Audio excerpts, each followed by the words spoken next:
This morning we have 3 speakers. In order that each speaker receives their full allotted time, we're asking you to hold any questions until they have all presented. We can then, as time allows, have an open Q&A session with all the speakers present. First, it's my pleasure to introduce Calder Schweitzer, Executive Director of the Thousand Islands Watershed Land Trust. He holds a Bachelor of Science in Wildlife Biology and Conservation from the University of Guelph, which he attended as a 2015 McBain-Loran Scholar. Prior to working at the Watershed Land Trust, Calder volunteered at the head office of the Canadian Parks and Wilderness Society, as well as the West Australian Department of Parks and Wildlife, where he worked on long-term monitoring programs for coral, tropical fish, and penguins out of their office in Perth. Calder began working for the Thousand Islands Watershed Land Trust in 2019 as a summer biologist and carries a passion for wilderness exploration and nature education into his work. His presentation is titled The Thousand Islands Watershed Land Trust, Land, Learning, and Legacies. Please welcome Calder Schweitzer.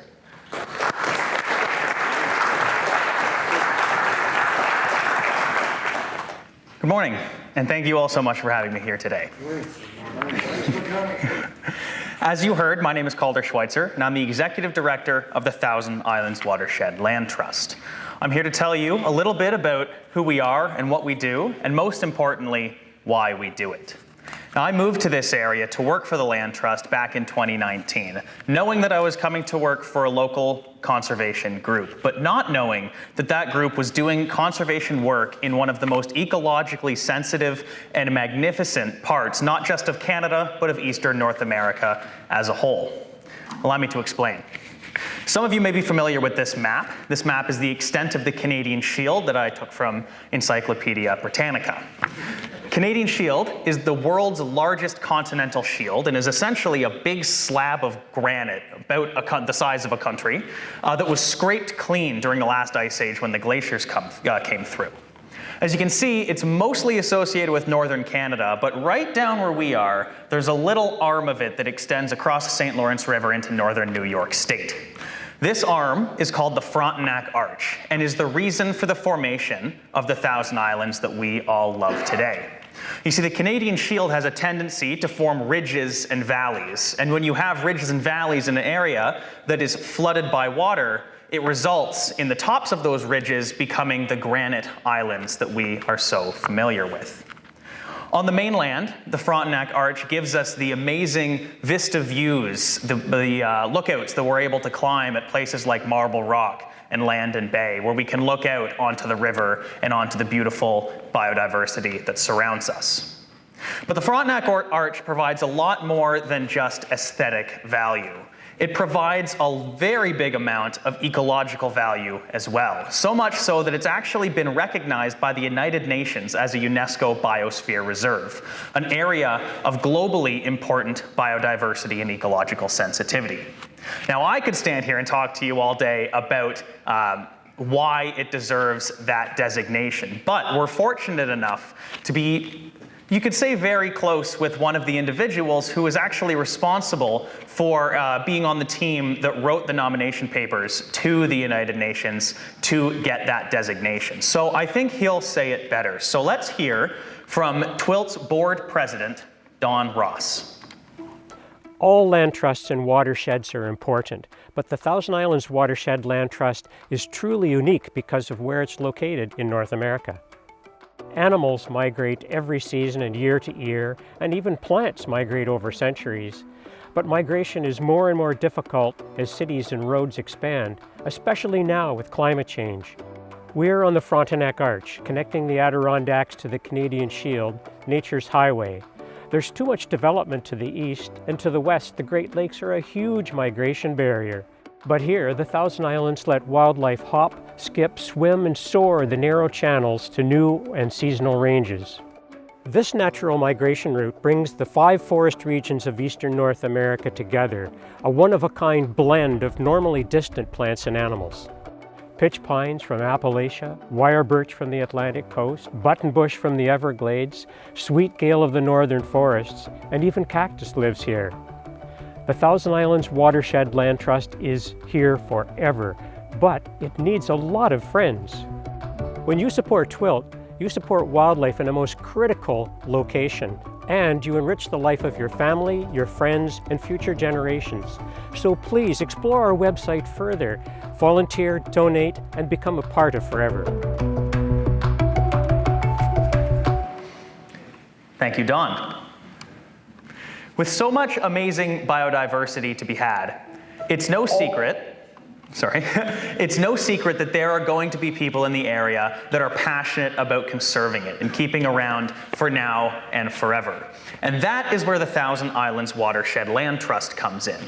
We are a non-governmental, non-profit, charitable organization with a mandate to permanently protect ecologically sensitive land in the watershed of the Thousand Islands. We work with willing landowners to conserve their property forever. And I want to really drive home that point of willing landowners. As a land trust, we are not government. We have no ability nor the desire to expropriate land or to compel people to donate to us. In fact, over 90% of our properties have come about by landowners approaching us, looking for options to conserve their property. And we have a discussion with them, lay out their options, and we move forward from there. Those landowners that have donated to us and wish to donate to us in the future have a lot of options to go about actually doing that. They can donate the property itself in full, where TWILT becomes the new owners, takes on the tax, takes on the liability, etc., etc. They can also retain ownership and donate through a legal agreement called a conservation easement the development rights to the property, retaining the ownership of their property and the right to sell, but limiting the things they can do, like building an airstrip or wind turbines or condominiums on their property. It's also possible in some cases to sell a property to the land trust for below its appraised value and consider the value of the donation to be the difference between the appraisal and the sale price. Now, of course, as a charitable donation, these land donations are subject to some great tax benefits from the government. When you put a property into a land trust through the Ecological Gifts program, which runs through the CRA, you are eligible for a tax credit equal to 100% of the appraised value of that donation. You can carry forward that tax credit for up to 10 years, and you can use as much of that credit in a single year as you wish. As a cherry on top, every property that goes through the Ecological Gifts program is also exempt from the capital gains tax. I'm sure you don't need me to tell you that that is probably the best deal that you'll ever get from the federal government, and so we have many satisfied donors that have gifted land to us. However, for many people, in fact, I would argue for almost all of our donors, these tax benefits are only a cherry on top of themselves for the real prize, which is permanent conservation of the land that they love. We have people approaching us, telling us amazing stories of growing up, running through the woods, exploring and learning to love nature, and wanting to preserve that feeling for future generations. And that is the driving force between so many of the people that come to us. When it comes to our actual work and how much we've done here in the watershed of the Thousand Islands, we've got some numbers to show to you. We've been incorporated since 1993, operating for 29 years, and in that time, we've had our hands on 34 conservation projects in the watershed of the Thousand Islands, totaling just over 6,100 acres of conservation. Of those projects, 22 are directly owned or managed by the land trust through direct ownership or conservation easement agreements. That constitutes a little over 1,800 acres of conservation. Now, this is a good look at where TWILT has been and where we are right now. But because we're an organization that works on the time scale of forever, what is even more important is where we're going. And here to talk to you a little bit about that is what might be a familiar face.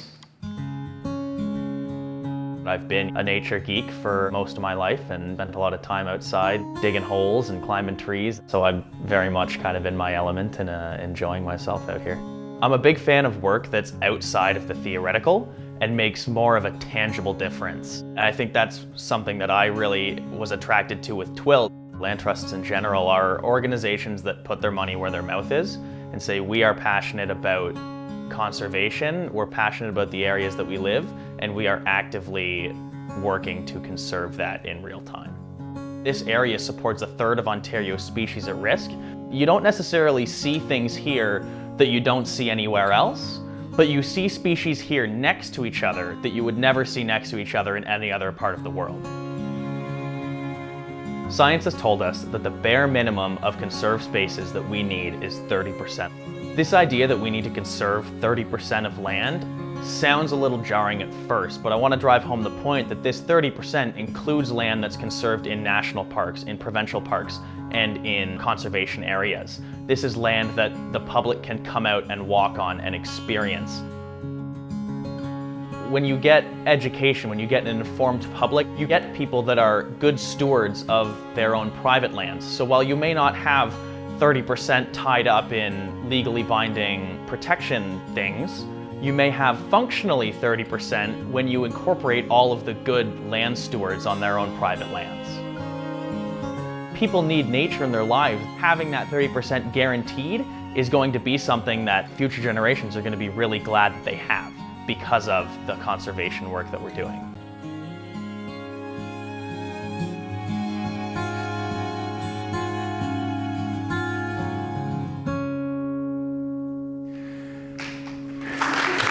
Thank you. So as that handsome young man was saying, 30% is the goal. 30% is what science has told us nature needs to be able to survive and thrive in concert with humans and our developments and our settlements. This is not a number that TWILT has come up with. This is a number that has been agreed upon by multiple countries in the world, Canada included, as a target for conservation. And so the next logical question is, well, how are we doing? Here in our working area, the watershed of the Thousand Islands, TWILT did some number crunching, and we discovered that between the national park and the provincial park, the Conservation Authority, TWILT lands, as well as the other environmental non-government organizations that are operating here, we've only protected permanently about 5% of our land base. Now, that's not to say we're doom and gloom and everything is bad, because as I mentioned in the video, there are many people in this area that are fantastic stewards of their private land. And so functionally, we have a lot of conserved spaces. Where these permanent protection measures come in is exactly where that operative word is. Permanence. Because we have amazing landowners in our area now, but we have no way of guaranteeing that the next one and the next landowner and the landowners 50, 100, 150 years from now are going to be of the similar conservation mind. And that is where permanent protection in land trusts and parks and conservation areas comes in. Now, just because we're only at 5% does not mean that we don't have a lot still to celebrate. TWILT's land holdings and our conservation projects are varied and scattered throughout our working area. We've protected fields and forests west of Gananoque that support no fewer than 13 species at risk on a rather otherwise seemingly innocuous property. We have several large and small and medium-sized islands right here in the river that protect that vital migration route that Don was talking about in our first video. We protect forests, wetlands, and riparian areas north of here, upstream of here, and Charleston Lake and the Leaders Creek Wetland Complex, which help to mitigate the large changes we see here on the river in water level, as well as keep the water in the river clean and pure. And going all the way east of Athens, we have a property, a fairly special property that was donated to us that not only hosts immense ecological value, but immense cultural value as well. And this one is kind of special. I want to zoom in on this property specifically a little bit. This property east of Athens is called the Farm at Glen Elbe, and it was donated to us in 2019 by a very generous woman named Jane Topping, shortly before she passed. As I mentioned, it has amazing ecological value. It's 111 acres. About a third of that is provincially significant wetland. Another third of that is beautiful forest. And another third of that are hayfields that support threatened grassland nesting birds, bobolinks and eastern meadowlarks, while still being food-producing agricultural land. But also on the property is a host of cultural value. We have a house that was built in 1838 and a stagecoach stop from around the same time. And if you do enough exploring back in the woods, eventually you'll stumble upon the ruins of 2 mills and the waterfall that once fed them. The centerpiece of an entire hamlet that once stood on this property that has since been lost to time. Because of this cultural value, we've decided we want to take a little bit of a different approach with Glen Elb. This is a very important property for the Land Trust because it is, as we say, our first forward-facing property. Most of the properties that we own and manage are either privately owned by other people who have donated conservation easements, or in the case of the ones that are owned by TWILT, not advertised to the public because we wish for them to be nature for nature's sake. But Glen Elb, because of all the cultural value it holds, is kind of a special case. And this is one where we are encouraging people to come visit us, to schedule a visit and come have a tour of the property. And to that end, to facilitate that, we've made quite a few improvements to the property. We've renovated the house to reflect the look and feel of what it would have been like to live there in its time, but it still operates as a high-efficiency modern home. We're in the process of doing a similar project to the stagecoach stop. We've planted a heritage-farmed vegetable garden, as well as a Victorian-style garden that would have mimicked, again, the property's prime, as you can see in the foreground of this photo. Perhaps most interestingly is we've planted what we call a climate change arboretum on the property. An arboretum that is made up of tree species that normally wouldn't be able to survive here. These are species from southwestern Ontario and the northern United States that, because of our changing climate, are now able to survive. They went through their first winter last year and are thriving on the property. This is a tangible, able to visualize and see demonstration of climate change, and I think a very interesting experience for people that visit the property. Glen Elb ultimately has a vision. A vision as a learning center, an event space, and TWILT's base of operations. It's our way of directly connecting with the community that we love to serve. And to that end, I extend the invitation now. We will put up our contact information at the end of the show here. If you're interested in this property and coming to see what it's all about, please get in touch with us, schedule a visit, and come have a look because it is truly remarkable. Now, there's one more aspect of our work that I wanted to talk about, and I think Glen Elb does a very good job of bringing us into this conversation, and that is the idea of legacy. As I mentioned, TWILT is an organization that works on the timescale of forever. Because we are able to offer such amazing tax benefits to our donors who donate land, we are under an obligation not only to the government but to the Canadian taxpayers to manage this land and hold it for its intended purpose forever. And so, for many of our donors, legacy is front of mind. When we think about the property at Glen Elb, we think of Jane Topping, who so generously donated it to us, and whose legacy now lives on in the rushing of the water over the waterfall, in the whisper of the wind through the trees, and of the calls of the animals who now will live there for as long as they wish to. Legacies, as I said, are front of mind for many of our donors. And knowing that a decision that you make today can live on forever is amazing. But don't just listen to me. Next, we're going to hear from one of our conservation heroes, one of our many conservation heroes that has worked with us to conserve their property right here on the St. Lawrence River.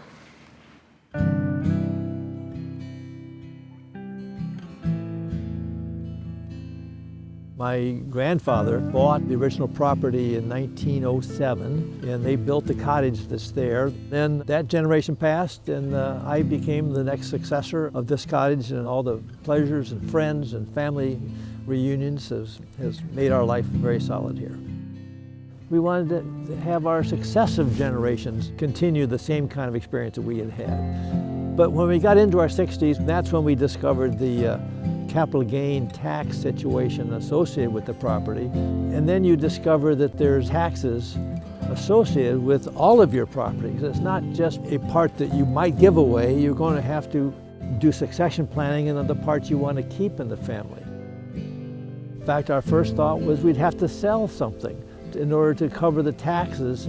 Fortunately, we met a realtor who said, I would love to list this for you, but I want you to talk to the land trust first.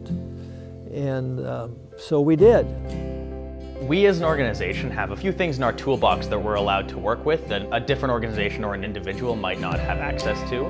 What it means is that people who donate ecologically sensitive land to TWILT have access to amazing tax benefits because of it. I started off the process not knowing anything about the land trust, not thinking I wanted to give something away. But when I brought them into the picture, I really converted. I bought the story hook, line, and sinker that this was the right thing for the future of this property. Legally, everything that we protect has to be protected forever. That is sort of the biggest insurance policy that we have and that we provide to donors, is that we are in this for the long run, and everything that we do is done forever. When you do it, you realize that you have implemented a plan that is there forever, more permanent than any other solution you could think about for the property.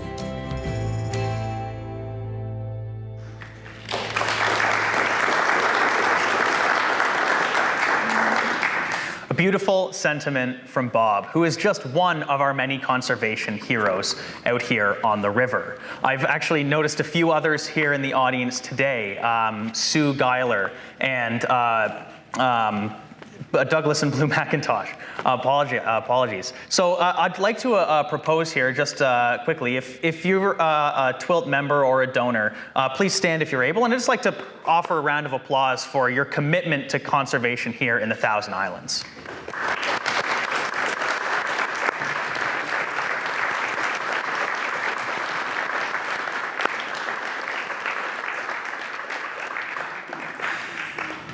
I'm also proud to announce that we are once again working with Bob and Paula and the entire Street family to facilitate yet another conservation project on their property to secure even more land forever to protect the ecological value and aesthetic value that we have come to love here on the river. Ultimately, TWILT is about land. It is about nature, it is about people, and it is about community. Our community is what really props us up. Without our amazing landowners, without our financial donors, without our volunteers, and without the people that go into our social media and click like, we would not be where we are today. And so please, I ask you, if any part of this presentation has touched your heart or inspired your spirit of conservation, please visit our social media, visit our website, have a look at all the different ways that you can get involved with TWILT and make your stamp on forever. Thank you very much.